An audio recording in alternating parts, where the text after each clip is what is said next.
Hello, billionaires. How are you doing today? Hope you're doing great.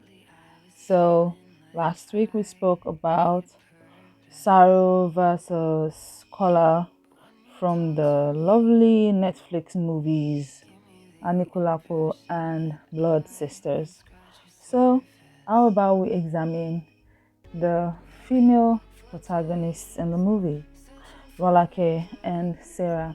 And just before we proceed, if this is your first time on Life Lessons with Queen Billion, you're welcome. We share a lot of life values here, a lot of life lessons. You're welcome to subscribe, you're welcome to like, you're welcome to comment.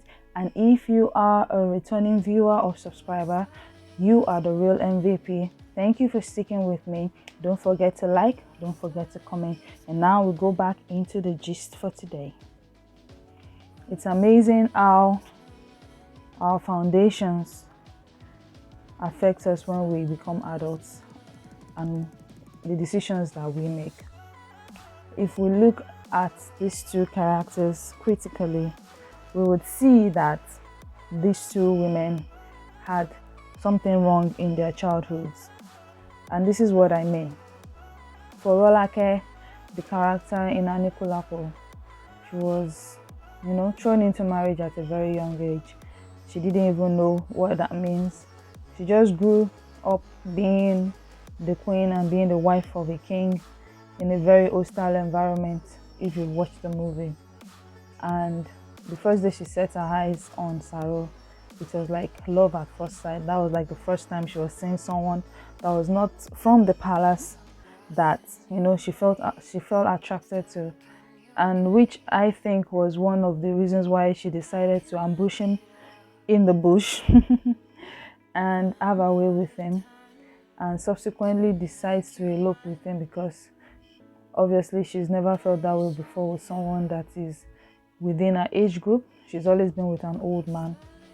So we can see that informed our excesses and our impulsive behavior. And looking at Sarah from Blood Sisters, it's obvious her father was indebted to Kola's family, and it was as if she had to be the one to be to be the, like, in quote, the payment for the loan that her father got from Kola's family. She was betrothed to Kola, so it was like more or less she didn't have a choice. If she decided not to marry him, her father would have to pay the money that he is owing Kola's father, which is crazy. And some of these practices is still going on in Nigeria in 2022, even as we speak. So what are we doing about this madness? I recently came across an article on Twitter about the barbaric practice that is going on somewhere in Cross River State. It's crazy how young girls, even before they are born, are sold into slavery. I would call it slavery because, okay, the father or the mother, the family goes into debt with an, in quotes, a rich man in the village, and the payment is the female child that they are even yet to give birth to. And once the child is born, it's just a matter of time before the owner comes to claim his wife. It's barbaric and it is crazy. We need to stop this madness in our society. We need to stem this in the bud and give female children a voice in our society. Females have gone to become world leaders, have gone to be great. They have grown to become breadwinners. They have grown to build houses for their parents, build mansions, take their parents all over the world. There is nothing that is impossible for a female child to achieve. We need to stop the madness of enslaving girls, of taking away the innocence and the childhood of young girls in Nigeria. Going away from the foundational issues that these two ladies appear to have from the scripts that were dealt out to them, we can also look at Rolake and see that she was just a broken young woman living in a polygamous home childless and not being able to even find solutions to even have a child for the king.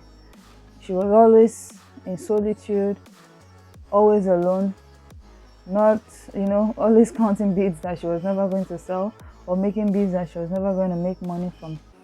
I believe she was very idle and didn't have anything to. Yes, the king is rich. She probably didn't need to work as a queen, but in this day and age, I think it is necessary for every woman to have her own means of income and be able to have money on her own. You understand?